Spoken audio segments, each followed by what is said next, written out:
Hello, everyone, and welcome Or welcome back to the Wizarding World Legacy Podcast. where we discuss the magic of the Wizarding World's past, present, and future. We're your hosts, Eric. And Jasmine. And today we're going to be talking about a ton of news that's released over the last month for the Wizarding World franchise, specifically The Harry Potter TV show. Indeed. To get started, we're going to talk about a pretty bold statement. Something along the lines of the biggest streaming event, period. Interesting that they said period instead of ever. I think it leaves some confusion. The period leaves me confused. Because what do you mean? Leaves me confused ever? too. What do I do? What do we do? For 7 days. Jamie Peretti, the Yikes. chief of streaming. The CEO and president of global streaming at Warner Brothers Discovery had said that the Harry Potter TV series will, in fact, be the biggest streaming event, period. And that's a pretty bold claim. It's rather large. So many things Can be streamed, and are considered like a streaming event. such as the Super Bowl. To name a recent and huge event. Ginormous, arguably. There's also like gaming events. Think about how many people play the video game Fortnite, and those events are streamed. That's pretty massive. We can stream music, we can stream TV shows, we can stream the Super Bowl, we can stream, I don't know, courtroom proceedings. Thinking of you, Johnny Depp. Amber Turd. Shut up. Shout out to you, Johnny. This one's for you. Yeah. But there's just so many different things that are considered streamable content. Right. And so to make the claim that you are going to outdo something as large as the Super Bowl, It's pretty bold. it's bold. It's a bold claim. And despite all of the controversy surrounding the Harry Potter series, the fandom is still huge. So I think that there might actually be a very small chance that he could be right. Yeah, there's some merit to this claim, in my opinion, because it is a huge franchise. There are still hundreds of millions of fans throughout the world, and you see the evidence of this everywhere. I feel like Eric tells me every time he goes to Universal Studios, just like once every 7 days. Not true. But basically true. That A couple times a year. that when he goes there, the busiest sections of the park are always the Harry Potter sections. And keep in mind, there are 3 parks for Universal, each which has a Harry Potter section, each which is the most popular and busy section Is of each there park. any other movie that has a section in all 3 parts? No. Beyond just Universal Studios, the amount of fan fictions that keep coming out about Harry Potter, Check out Manacles if you haven't read it already. There's a Yeah. ton. Yeah. if you have a tolerance. The amount of people who just like stream the films on Peacock, on HBO. Fans can't get enough. And then there's also the books. There's the original books. There's the Audible full cast editions. And in between there was the 2 different versions of the audiobooks. 1,000,001 different versions of the books, especially if you're considering the different types of print copies that you can get. Oh my goodness. So many different ones. And not to mention Hogwarts Legacy. Which is something that was boycotted and just as, I guess, contentious with its release. Right. And despite that, did remarkably well. Best game of the year for like 2-3 years in a row. Yeah. They've sold over 40 million copies. It's incredible. So the series, And I don't think that includes when it went up for free on Epic Games Store. I will have to check my sources. So many fans that have access to this series and that are still in love with the series. And HBO actually just expanded its reach. They've expanded to the UK and to Europe. And historically, people used to have to either use a VPN to be able to watch HBO content. Which VPNs seem pretty complicated to most people, so not a lot of people did that. Or they would have to make sure that it was licensed on a platform that they already use. So, for example, the UK uses Sky TV. They do have Sky News, but Sky TV. And Sky TV was one of their sort of streaming partners who would oftentimes get some of the content that would otherwise be streamed on HBO. That's how you'd have to get it. And if it wasn't there, if they didn't license it because they didn't think it was going to be popular enough, you wouldn't see it. Right. So you already have an incredibly massive fan base, evidenced by the purchasing of everything and anything Harry Potter for the last 30 years. You've expanded your potential fan base and your potential viewership to the UK and in Europe, which means that the potential fan base has, doubled, think in population size? Oh, yeah. If you're talking about Europe and the UK, Yeah. absolutely. So it's doubled. So with a already existing fan base and the expanded potential fan base, I think that it's possible that they might pull something like the biggest streaming event period ever off. Before this historic event can actually be pulled off, they do have to finish filming, That's a good point. I think, which is fast approaching. yeah, because they've been filming season 1 Mm-hmm. since, what is it? They start in July? I think they started in July of last year because they actually did the Halloween episode around Halloween last year. Oh, yeah. They are currently filming or have just finished filming episodes 7 and 8. And they were anticipated to be filming until April or May-ish timeframe. Yes. And they said that they would be starting season 2 or book 2 this summer.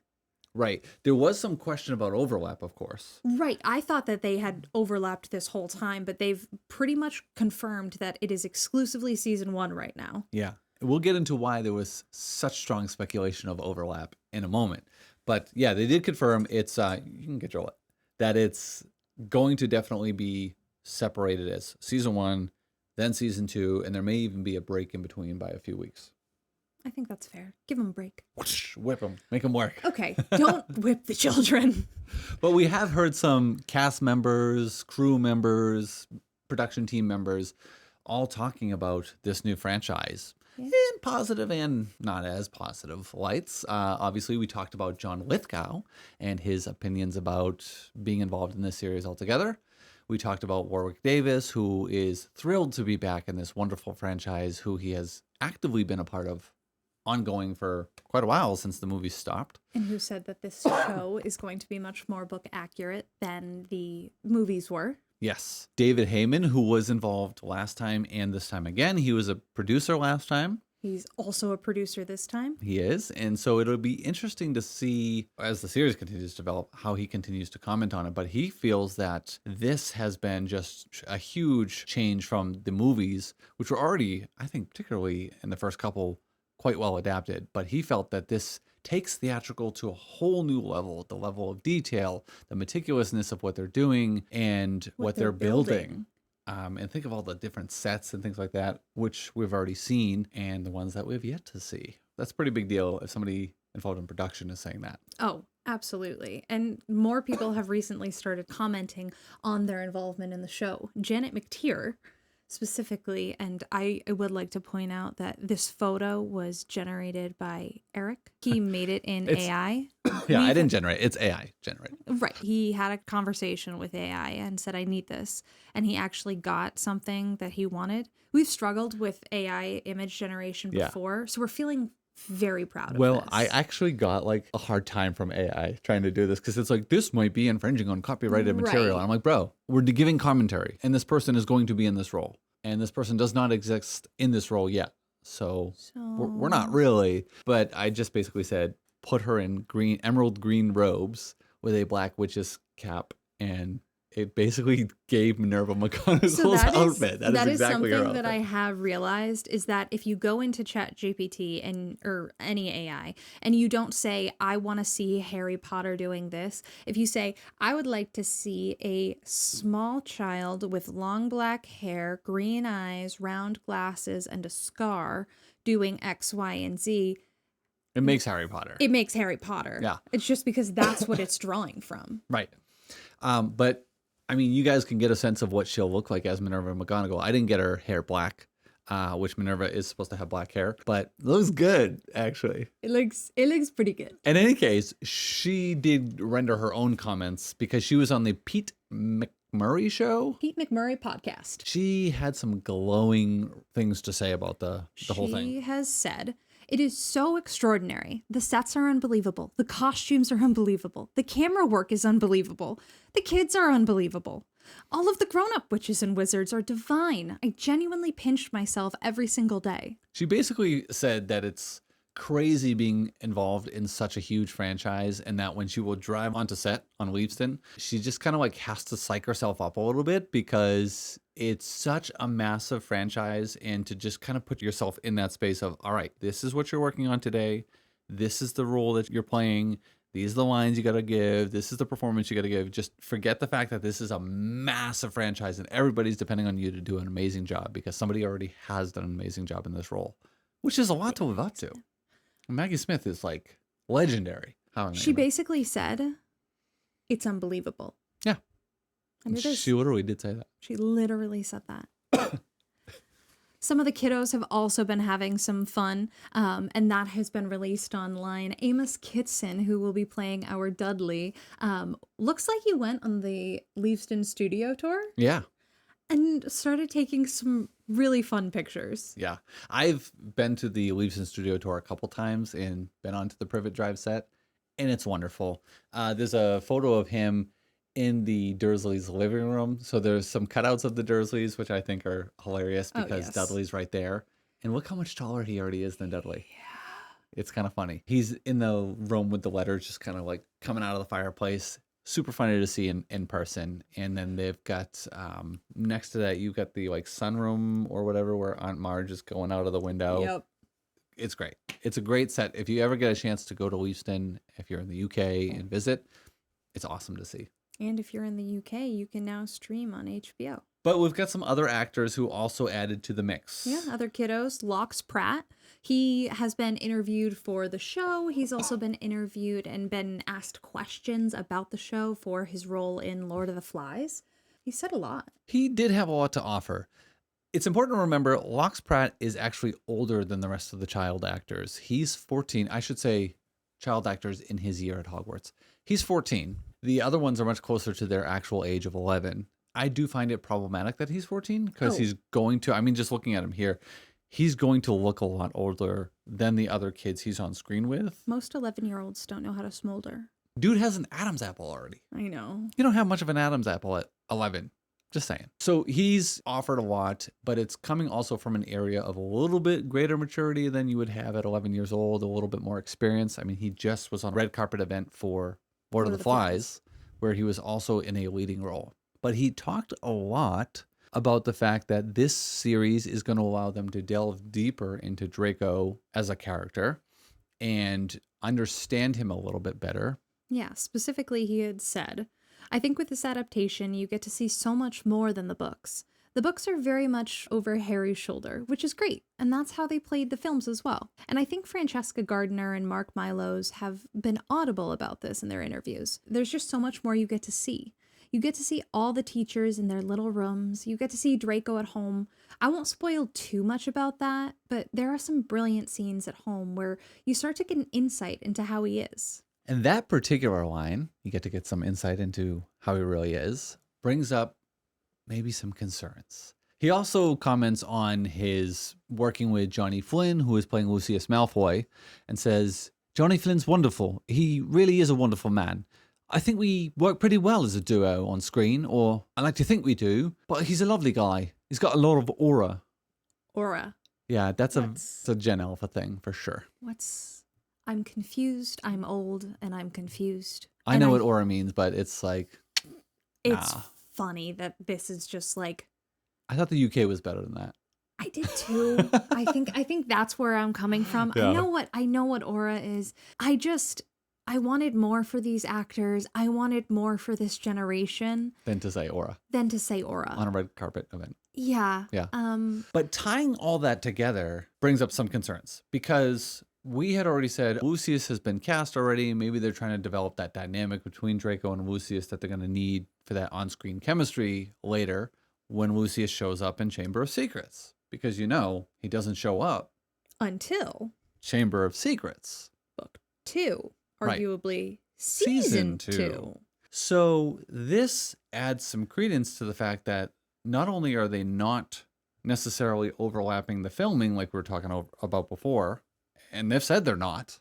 So if we're not overlapping the filming, we are seeing our new Lucius Malfoy on screen too early. Which means that we're deviating from the books. Because the only time we ever hear him mentioned in the first book is when he says at Madame Malkin's, my mother's up the street getting a wand for me and my father's looking for something else. Yeah, I forget what he says his father's doing. But basically, like, they're off somewhere. You don't see them. Nope. You don't hear anything more about them. Just my mother and father are here. She's shopping for wands and he's doing this. This definitely is a deviation from the stories.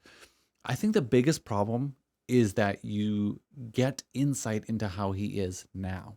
Draco is supposed to be a dick. Sorry. Think my name was funny, do you? He's supposed to be a dick. You're supposed to think he's a dick. And you're not supposed to be able to excuse the fact that he's a dick yet. You can't empathize with him yet. No. In the films, I thought they did a good job of building that empathy up bit by bit and not too quickly. No. Because the first time you really see anything, and I don't know that this is definitely in a deleted scene. There's an extended scene where they're in Borgin and Burke's, and Lucius goes, "Touch nothing, Draco."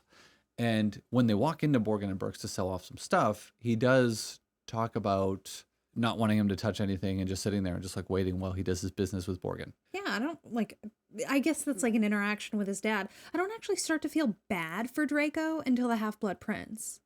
Right, but there's a quick little moment that Jason and Tom did very, very well where he just like slams the thing down to stop him from touching something. Didn't he accidentally hurt Tom Felton? Yeah, the little snake. If you've ever seen the replica of Lucius's wand, which is also his cane, the snake has sharp teeth, dude. And he actually got him in the hand, and it bit him. It made him bleed, and he kept rolling with the scene. And afterwards, Jason was like, "I'm so sorry, Tom. Are you all right? I'm so sorry. I didn't mean to hurt you. Are you okay?" He's had like tears welling up in his eyes. Yeah. But in any case, that kind of goes to show that Draco was the product of his environment, but you only get a little teaser of it. Just a drop. Just a little.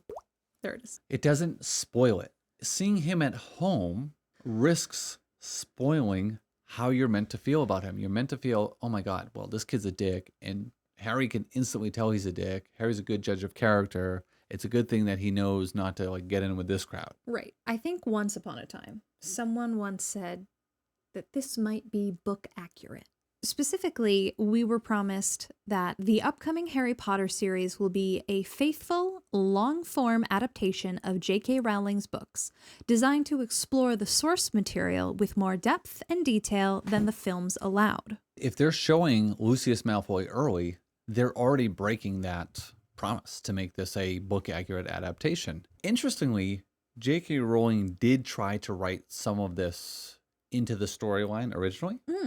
She had actually come up with a storyline where Draco and another character that's mentioned like once or twice, Theodore Nott. And it's funny because Theodore Nott becomes a major character in almost every single fan fiction. He's like this huge character. Really? He's in Manacled, All the Right Things and All the Wrong Things, which are two other fan fictions. Who is he in Manacled? He's one of the other like sort of pure blood kind of people. I don't think he actually is a pure blood, but he's one of the other like dark wizards. No, he is a pureblood. He is actually a pureblood. Theodore is like pureblood of purebloods. I don't know if the Knots are one of the Sacred 28 or not.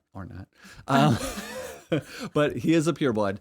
And that's important because the way J.K. Rowling tried to write him in was that like maybe he and Draco were having a conversation at Malfoy Manor. And this is the only time you really hear Draco talking to someone like an equal.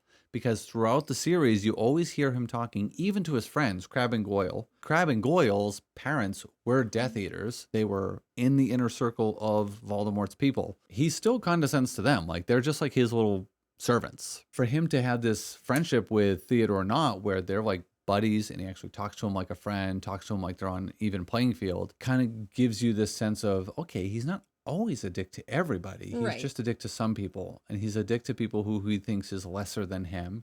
And he gets this mentality from how he's being brought up. She ended up leaving that out. She didn't want you to have this degree of empathy for him yet. In the books, you might not have, because at the age you were probably reading it, maybe you wouldn't have read that much into it. In a show, I think it plays out enough where you're like, oh, he's not that bad. And you kind of attach that emotion to it that carries forward. Oh, yeah, absolutely. Some people are pretty upset because we were promised a book accurate page for page retelling, and it's clear that they're deviating from that. On the other hand, some people, me, aren't particularly all that upset about it. I will say that I think most people who are upset are not upset that they're expanding, because there is a veritable treasure trove of content that they can draw from right through Pottermore.com. I mean, J.K. Rowling went as far as to write an entire lifeline backstory for every character, no matter how trivial they are to the actual plot. Right. They have a whole life outside of what we see on the page. True. So there's a ton of information they could draw from that is canon accurate to be able to expand the story. But that's not what we were told we were getting. We've all been preparing for something very specific, including us. It seems like we're not going to get that. I understand being upset about that. At the same time, I think that there is something to be said for drawing from the, archives of Pottermore or the Wizarding World. If they are. Is I it think the it's still Wizarding World? I think it's still Pottermore. Drawing from the archives of Pottermore. I think that, we've seen the movies play out and we know exactly how they end. And we have read the books and we know exactly how they end. Unless you're new to the series. But I think that for continued fans, there is something valuable in making sure that you offer something a little bit different or a little bit new. So I'm personally pretty excited. I love the empathy game, basically. I feel like it was really prevalent in Game of Thrones, where you would see one character and you would learn about all the different sides of him, and you couldn't determine if you felt like he was a bad guy or a good guy. The ambiguous moral character. Yes, I love the ambiguous moral fiber. character. All that moral fiber, eh? Oh, Moral fiber. I do think that Game of Thrones did a good job of jumping from person to person's perspective Right. and helping you to better understand that character. And character development is one of the benefits of this long form content. But you have 8 hours of audiobook content and 8 episodes. And while not every single word that's on the page has to be said, because you're seeing a lot of it, you want to make sure that you're expanding in the right places, Right. and not expanding in a way that it is going to detract from what you're meant to get from the story. I think that's a totally fair point. I'm excited to see what they come up with. I wish that they had been a little bit more forthcoming with what they intended, as opposed to offering. And I think there was a bit of a bait and switch. Yeah. It was like, hey guys, we're finally going to give you that word for word, perfectly accurate book adaptation into a TV series, because that'll allow us to do that. Just trust us. It's going to be great. Hopefully. we will see. That's all we have from our current cast members. Special Thank you so much. correspondence. Thank you so much for joining us. Next, we'll be having Lord Voldemort with us. Voldemort, how are you today? Very good, Harry Potter. Okay, well, Voldemort seems to be confused because I'm not Harry Potter. Voldemort supposedly has been cast. We've talked about that before. However, we're also now learning that his voice has been cast, which is a little strange. Just with my voice. Because his voice is going to be used in certain scenes within the first season. Obviously. Obviously, we don't see Voldemort in his true form until later on, Goblet of Fire specifically. Not his new form. He is his true form at all times. His but- new true form. Exactly. Maybe he was born with it. Maybe it's Baldwin. We do know that they shot some scenes for the Godric's Hollow flashback. I don't know how he's going to be seen there. I suspect it's going to be hood up and we're not going to see his face. So his voice could be used there. That might be why they have a voice actor for him. Interesting that you would cast somebody to play that role but not have it be the actual actor. Or maybe you do have it be the actual actor. I don't know. We're confused. You also have the face on the back of Quirrell's face. That Voldemort doesn't necessarily have to fit the physical features of the Voldemort we eventually get. Obviously, it didn't when we saw him in Philosopher's Stone. I do hope the we movie. get a little bit more of a scary one this time around. I do hope it's creepier. Creepy. Didn't he have a nose? Like, Okay, why but did he have a nose there? He didn't get rid of his nose until he got his new form. But why? I don't know. It's weird that he had a nose when he's on the back of somebody's head. Like, he's got nothing else really. Like, he's got eyes and a mouth, but why a nose? Why not just? What does he even have to smell? You can just smell through Quirrell. But can he? I would think so. We don't know about how the senses are processed through the cortexes. We don't know that. I mean, he's possessing him. No one. Okay. I feel like he could smell like Quirrell. So, do you smell with the Quirrell smelling? No, we don't. We're not smelling But it. he does. No, we don't. We're not smelling it. Regardless, we hope it's a little creepier. We do, because there was some creepy versions of it laid out the first time. Yes. Very creepy. And then they were like, wait, kids can't see that. Yeah, they can.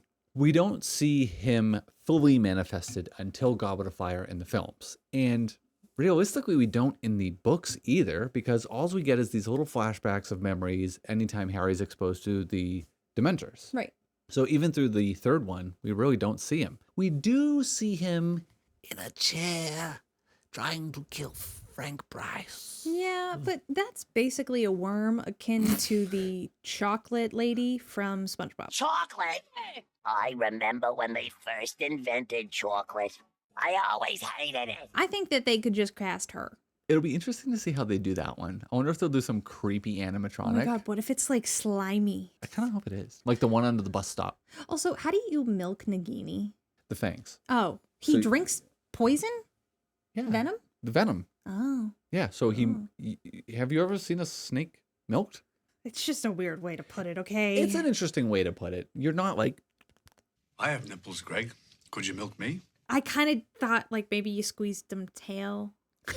You squeezed him out. Oops, sorry. You see what you get. I don't know. It was a weird thought. usually what they'll do is they'll have some sort of like a skin or something over a vial. Okay. And then you take them by the head and you go and you make them bite onto the vial. And then when their teeth penetrate the skin, it releases venom thinking it's biting something. Oh. And then the venom just milks into the vial and you collect it for later use. That's how they make antivenom and all sorts of other things. Collect the venom wormtail. Exactly. So, chocolate. Chocolate? Essentially, someone has been cast for Voldemort. In what form? We don't know. What we'll see of that individual, we also don't know. But we do know someone separately was cast for his voice. We see a lot of different versions of Voldemort We do. throughout. So we have the chocolate version, we have the 16-year-old version in the Chamber of Secrets, and I think there's a few other times where we see There's the like a 15 or 16-year-old in the memories for Horace Slughorn. And there's one in the memories that we see in With Chamber of Dumbledore. Secret. Well, that's the 16-year-old one you're talking about. The Chamber of Secrets is like Oh, I guess that's 16-year-old fair, but in the they're chamber. in the memories. Yes, So it would be the same person. same person. But there's also all the memories of Where- Dumbledore, like at Wool's orphanage. And then, well, that's when he's a kid. Yeah, We so see we have the like kid. 16-year-old, though, when he's talking to Dumbledore and he's like, will they actually shut Hogwarts down? He's talking to Dippet. Oh, yes. Headmaster Dippet. But that's the same one. That's still Chamber of Secrets. Oh, okay. When we go to the memories in Half-Blood Prince, we're going to see him As a child. as a child. We're also going to, we should, if they actually fully flesh this out, we should see him a little bit older when he goes back to the Riddle House. Oh, yeah. And And to then the we Gaunt could House. see him interview for a job at Hogwarts. Yep. And we can see him at Borgin and Burke's because it talks about him With cursing. Hepzibah Smith. Yep. And cursing the house elf to make him think he poisoned Hepzibah Smith. I mean, there's so, oh, I can't wait till we get to those seasons. That's going to be good. Wow. All the backstory is going to be great. So we do need to see him cast at multiple ages. And in that sense, I almost hope that they film a decent portion of that in advance because all of it's memories, right? And so if they're just Right. viewing memories, you could superimpose them into the memories. And I feel like you could film those in advance and have one person play all those people as long as it's the same age. Like the same age could be played by the same person throughout. I guess if you got your Voldemort now, you could have him play the kid. Maybe he's 10 right now. In 6 years, he could do the 16-year-old Voldemort. Well, no, because we need to see 16-year-old Voldemort in less than a year Oh, okay. I lied. Never mind. because of Chamber of Secrets. So we're just going to get a lot of Voldemorts or maybe CGI. Or a combination thereof. Ralph Fiennes, Okay. our former Voldemort, did say that he thought Cillian Murphy would be a good Voldemort when he was on a carpet event. I love carpet events. And the funny thing is, that was for a movie where he and Cillian Murphy starred together. Oh. And he said, I thought the roles would have been filled. That's my understanding anyways. And he would have known, one, because they oftentimes will reach out to the prior actors to kind of just let them know, hey, here's what's going on with this role that you used to do, and here's who we're using, and just... I thought you ought to know. And he was on set with Cillian Murphy, who he thought would be a good Voldemort, and would have been able to talk to him about it. So there is speculation that Ralph Fiennes might have leaked, Might have let it slip. might have let it slip. And considering that, kind of seems a little more solid than it originally did. It does seem a little bit more solid. I think that Killian would be incredible. I do too. If it's not Killian, I kind of like the idea of them keeping the casting a complete secret, which would be really hard. But if they could, until the new form of Voldemort is created in the Goblet of Fire, if we could do the reveal in the episode when he gets his body. I think that would be really awesome. I do too. I mean, you're going to see his name in credits, whoever they're using for Voldemort in whatever episodes. But if you're not seeing the face, it doesn't mean that it's the Voldemort. That's a lot of talk about Voldemort. Moving on. Sets, and more sets. And more sets. So we've seen a lot of sets already. Yeah, when we've talked about them on previous episodes, specifically ones at Barry Bush's farm. Barry Bush's farm. What a lovely name. It's absolutely quaint. I don't think they have any berry bushes, but they do have some sweet sets. Now, we're going to start off by talking about this little cottage that I think originally a lot of people thought was Hagrid's hut. We didn't think that it was originally Hagrid's hut. We didn't. Well, we at least hoped it wasn't because it did not look Hagrid's hutty. It wasn't giving that vibe. Since that time, it has certainly been improved upon. I would argue that you could give me Gamekeeper's Cottage vibes from its current appearance. Yep. But probably not Hagrid's hut. And the reason I say that, Hagrid's hut is described as a single room with his bed in like one area and his like kitchen in one. But it's one big room. This is clearly not one big room. It's got like an entrance foyer, and then it's got like another room, and then it's got like a porch around the back. Also, you know, the series can take creative liberties, but we did have that one in the films, and doesn't J.K. Rowling have that version? Yeah, the film and the show can definitely take creative liberties, but J.K. Rowling had the one from films 1 and 2 built on her property to that spec for her kids. children. And I would think that the author would want exactly what she envisioned it to be. And so I speculate that is what she envisioned it to be. My thoughts as well. And she did give some artistic, you know, input. She did her own like sketches and stuff like that. And she's not a terrible sketch artist, actually. But, Exactly. So we were under the impression that the appearance of Hagrid's hut was pretty set in stone. or wood. Or wood. Although Hagrid's hut was made of stone. It was. There was wood beams and rafters, and the whole roof was wood. Call and- this a house? Call this a house. This particular cottage is being rumored to maybe be the Flamel's house, which I could see.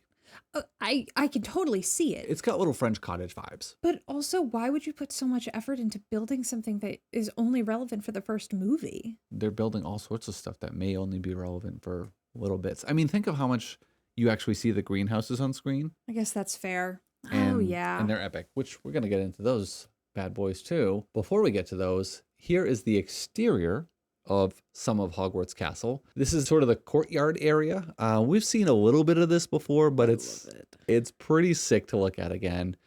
We had talked about the sort of blue screen trimming that you can see on the top left of the building itself so that they can digitally extend the set. And there's a couple areas on the set where they do that, but you've got the nice staircase leading up to what I assume will be the front doors. They're going to have to hide the scaffolding and probably do some sort of blue screening there too. And then they have a lot of these different topiaries and bushes and things like that that are shaped like some of the house mascots. Really? Really. If you guys want to zoom in on the video here, you've got the badger right in front of the staircases. You see the badger there. And then you I see the snake. The snake. And then guess what they did for Ravenclaw? I can't see it. It's not a raven. It's an eagle? It's an eagle, finally. Where is it? You see by the stairs?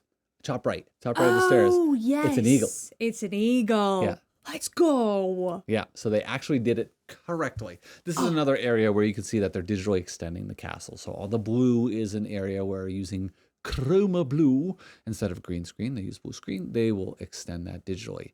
I just love the attention to detail in the gardens. Me too. Makes me think a lot about the Universal theme parks. How when you go into the different areas of the park, they have so intentionally selected the different vegetation and stuff like that for the different areas of the park. So that it like enhances your experience. Yeah, it's pretty amazing. Incredible. Speaking of vegetation, Speaking of gardens, the greenhouse gardens are splendiferous. alive and well. The greenhouse itself is very different than what we saw in the films. Mm-hmm.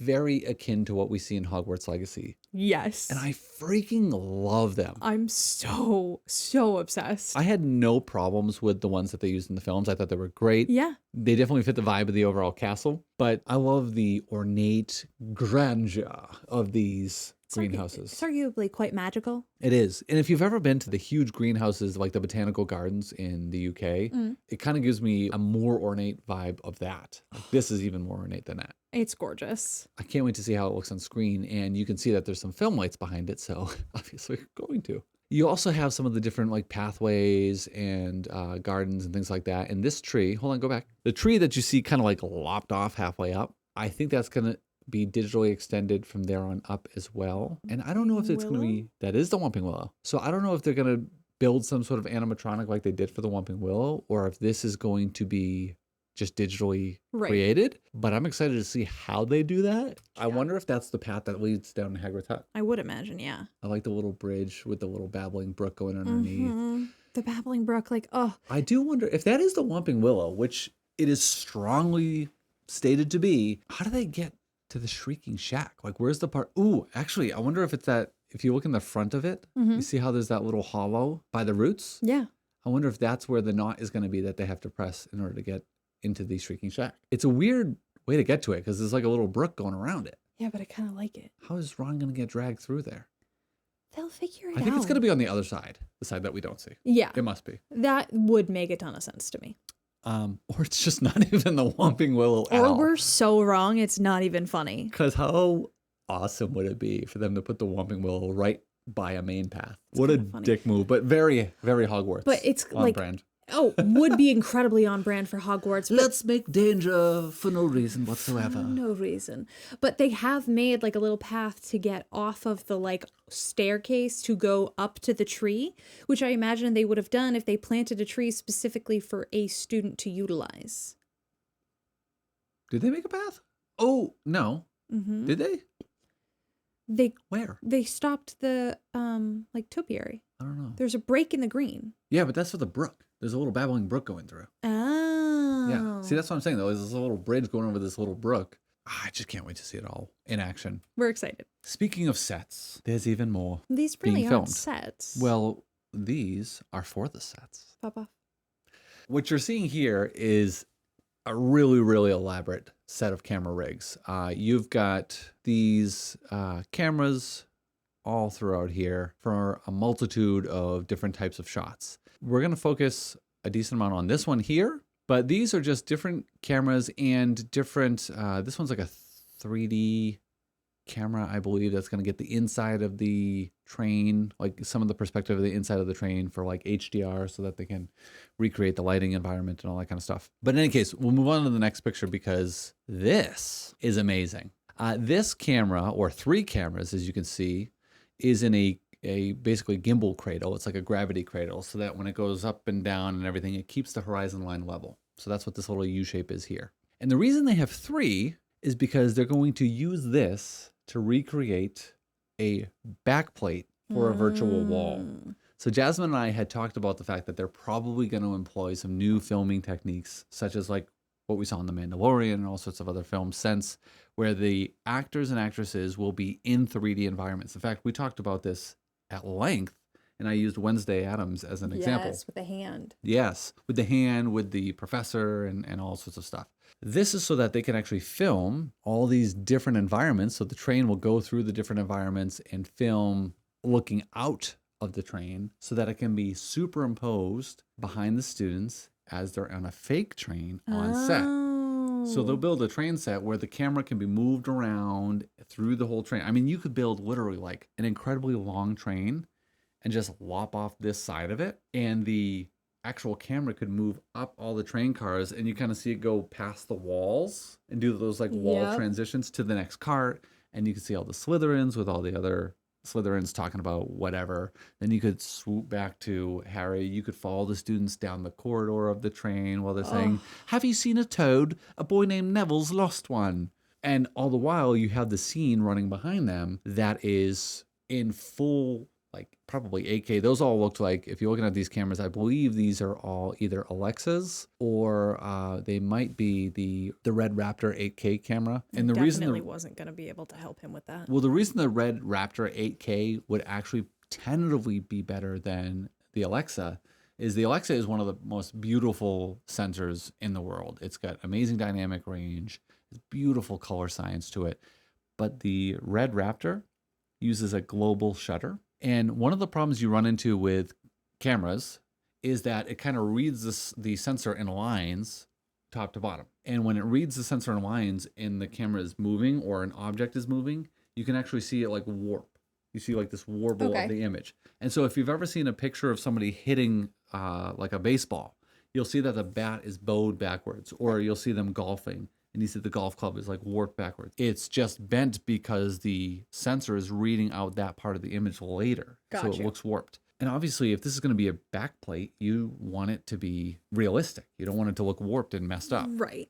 So a global shutter captures the entire shutter all at once. Okay. So you don't have any of that warbling as you're filming, which is perfect when you're using it as a backdrop. Right. The other benefit to that is if they then film on Red cameras for the series, using that as a backdrop when they do like time code and gen lock and all these other things that they have to do to get it to sync to the back wall, it'll be matching exactly how it was shot for the back plates. Okay. So everything will be perfect. I think these are Red cameras, but I could be wrong because you can't see close enough to be sure, but they do look like the Red Raptor 8K cameras. It's great to see that they're going to be making use of this technology because I think it's going to be a really, really good way to get these kids immersed into the environment that they're filming in. And one of the challenges for kids that are like 11 and are new to filming and haven't been in a big franchise like this is like, oh, here's a tennis ball. Pretend it's a giant snake attacking you. Okay. I'll do my best. Sure.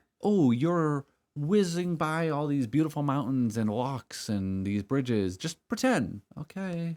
No, they can see it. And they can use it to superimpose like the basilisk when they have that scene. Oh. And when they go down to the Chamber of Secrets and you want to see Salazar Slytherin's big statue, if they do something like that or whatever, that can all be there and they can see it and react to it in real time. And when your main character has glasses, it's all reflected in his glasses, real time. Ooh. So shiny surfaces like water or glasses or things like that, they can create a whole set that they're in with trees and statues and whatever else, but then the backdrop reflects in all of those things correctly and lights those things correctly.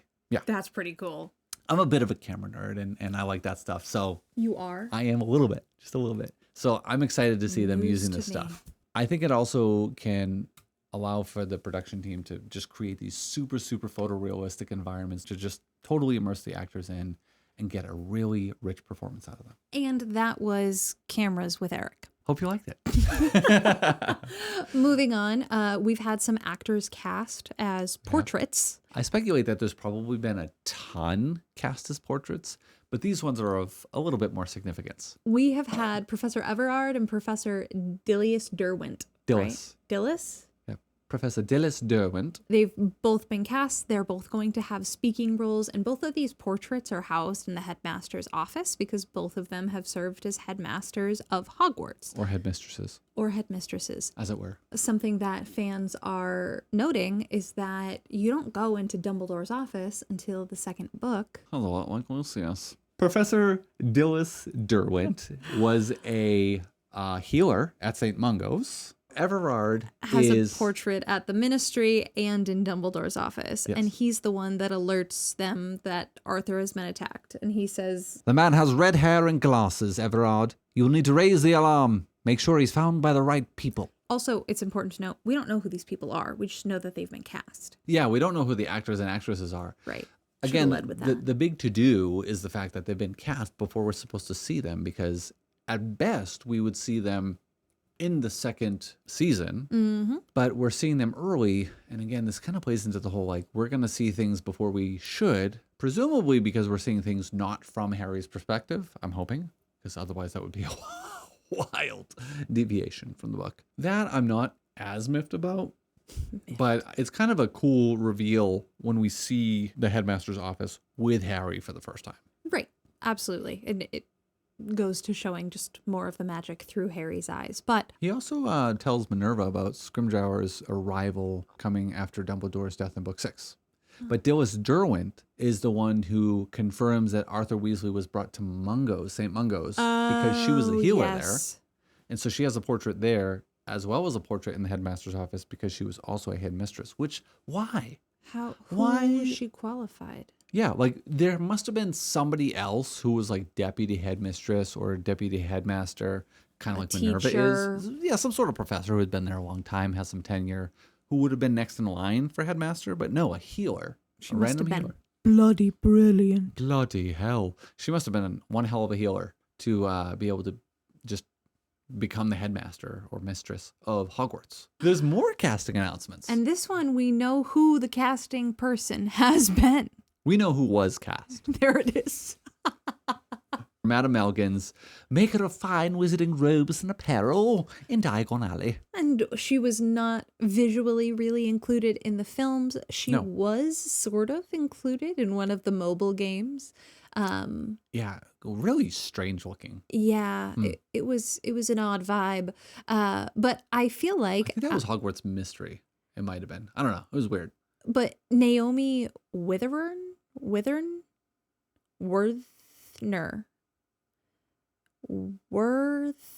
Worthner? I'm going Naomi with Worthner. Naomi Worthner. Who's actually got a pretty decent IMDb catalog. She was in the live action remake of How to Train Your Dragon as Gothy, And she was also in your favorite Slow Horses. as Molly Duran. She was pretty funny, actually, as Molly Duran, and had the same quick-witted, like, dry humor that Gary Oldman has. Just, like, gives it right back to him. Yeah, I actually really liked her in that. That role, for some reason, has brought up some confusion for some people.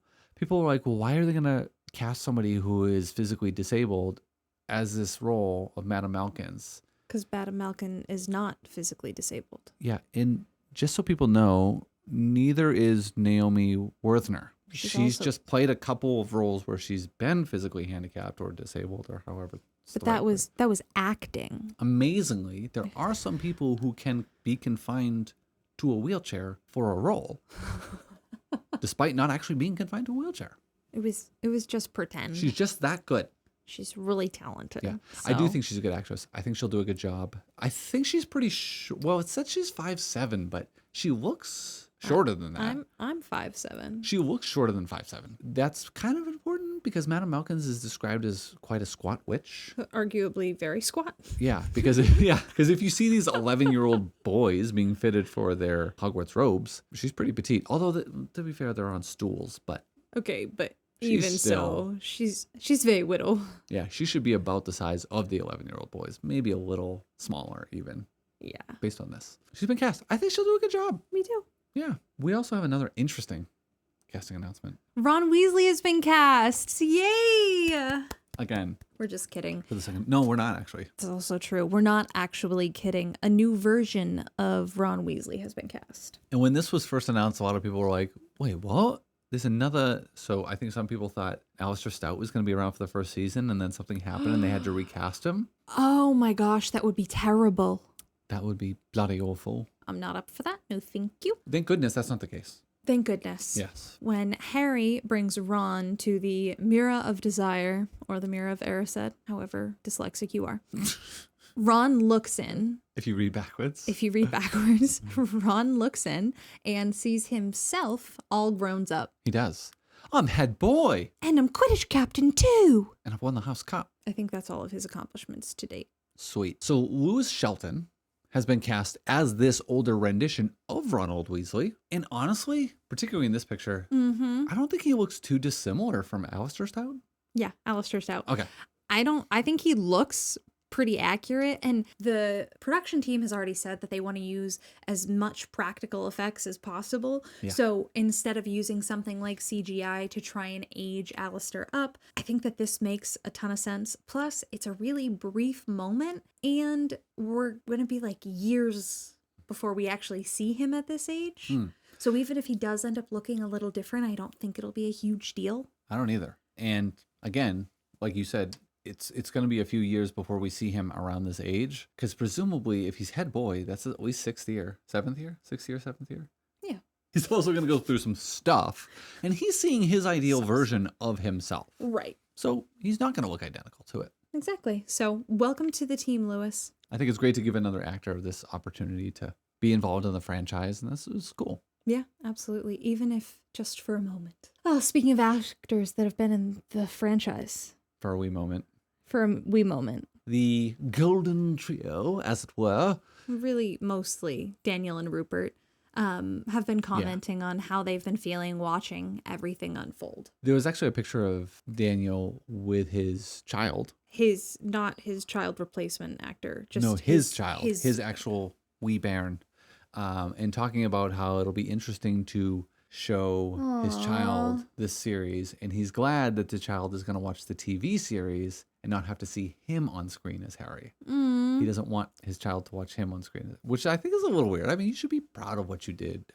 I don't know. I totally get like... If I was this kid, I'd be like, "You're Harry Potter!" Of course. I would be the most obnoxious kid of Harry Potter's. He and Rupert have shared kind of their experiences of saying, yeah, you know, it's really cool to see this franchise continue to develop and these kids step into this role that we used to be in. And it feels like we're passing the proverbial baton down to these kids. And then they kind of made, particularly Daniel made a comment about how he had sent a letter and he had received some nice things back from Dominic McLaughlin, and said essentially he doesn't want to be a specter looming in the background for these kids as they take on this role. And Rupert Grint did the same thing with Alistair Stout. They both wrote letters. I think we might have mentioned that on a previous episode. But I don't think that either of them are looming in the background. He hasn't really been like an ambassador for the franchise, whereas people like Tom Felton and Warwick Davis and the Phelps twins, they've been heavily involved. Right. So for one of them to feel like a specter. I don't know that it's necessarily feeling like a specter. I think it would be a lot of like living up to. He's got Rupert Grint and he's got Daniel Radcliffe that he has to try and redo or do something different. He doesn't want to necessarily provide feedback on like, oh, when I was your age, I did it like this. Like, I feel like you can be a specter and still being in the limelight, but you can also be a specter in that your mere presence and your mere impact are kind of a lot to like live up to. But that's true for anybody taking on any role that has been performed by anyone at any time. I mean, think of all the Spider-Man movies, right? But I think that this is different. It's not often that you get a 10-year series that a kid starts in when they're 11 and grows up through. Like, this is just particularly unique because in our lifetimes, and also I think it's kind of crazy that the world has been around for I don't even know how long, and I was lucky enough to be a part of this time period where I got to see both versions of Harry Potter. So that was fluffier than I intended it to be, but I'm excited. But yeah, I think that there is a lot of different ways it can be meant and taken, but I think that overall they've been kind to the new actors and they intend to be supportive going forward without actually being a part of it. One of the funny things that Daniel had said was that he kind of looked at it from the perspective of, you know, when you're 11, it's the oldest you've ever been. And you're like, oh yeah, I could totally do this. And then you see 11-year-olds now that you're grown up and you're like, oh my God, I can't believe an 11-year-old is going to be like, this whole thing is on his shoulders. I can't believe I did that at that age. Right. And then he was gracious enough to give his parents some credit there and say, really, a lot of that fell to them. Like, you guys believed in me being able to do this, and you guys supported me. Yeah, exactly. You got me through doing all this and supported me doing all this. And it is a lot of work on the parents. Oh my gosh, yeah. I mean, obviously, they're not the ones memorizing the lines and the performance and delivering all that. But you got to bring them to set if they're doing any sort of rehearsals or fittings or anything. Like press, you're carting them, and then you're trying to keep them sane when they're offset. Trying to mold a human, bring up someone with a good head on their shoulders who also got to make sure that they learn how to function in the world. That's a lot. Don't become raging alcoholics, showing up to set drunk and high, and that might have happened before. It did. It is a lot. I don't envy those parents. I don't envy them at all. But I do think it's sweet that they have written to their newer selves. And that's all I've got. I think that's all that needs to be said. And last but not least, Hasbro Toys has locked it in as the prime toy manufacturer for all things Harry Potter related. Forever? No, they have some exclusivity deals on some of the franchise-related toys and merchandise and stuff like that. But they're not going to be the only ones producing. I mean, think of Noble Collections makes the wands and all these other proper because. So I don't think it's going to be that, but it's going to be figurines and toys and stuff like that. I thought it was weird. I didn't know this until I was researching stuff for this episode. Hasbro Toys made candy for the original franchise, like the chocolate frog, like the edible chocolate, not a toy version of it, a candy, edible chocolate frog. I don't think of a toy company that's melting plastic all day. Yeah, making now my I'm food. suddenly feeling upset in my tummy. There's all this thing about like microplastics in your food, and Yeah, I not don't so much wanna micro, Eat plastic. like macroplastic. Macroplastic. Yeah. Oh no. Yeah, that was weird to come across that little tidbit. I hope that someone else makes the confections. I just hope it's in a completely different location. That's fair. Maybe Hasbro has really safe food practices. I just don't have a lot of trust in these larger companies when it comes to what I'm ingesting. Yeah, I'd just rather make it smaller scale. Maybe we'll make our own. Yeah, I actually have molds for chocolate frogs. Okay, we're gonna make our own chocolate frogs. It'll be another time, but we'll make chocolate The frogs Potter eventually. premiere party will have chocolate frog as one of the goodies. Ribbit. We're tired. This has dragged on long enough. Quite long enough. So that was a lot of news. We hope you guys enjoyed all the things that we shared today, from casting announcements to sort of casting announcements to set announcements to expansions on this story, and would love to know what you guys think. Do you want to see the stories expanded? Do you mind seeing it told from other people's perspectives? Do you feel lied to and betrayed because they promised you something, but they're clearly giving you something else? Can you just... It's a knife in my back. Just kidding. And are you looking forward to seeing the first episode premiere in the first quarter of 2026, which That's we a are stupid now? question. Yeah, of course we're looking forward to it. Hey, we have had some people comment that just think we should be leaving well enough alone. I disagree with those people. Me too. Thanks so much for joining us. Be sure to subscribe so that you never miss a magical moment. And until next time, Keep your wands at the ready. and stay magical. Finite. Finite.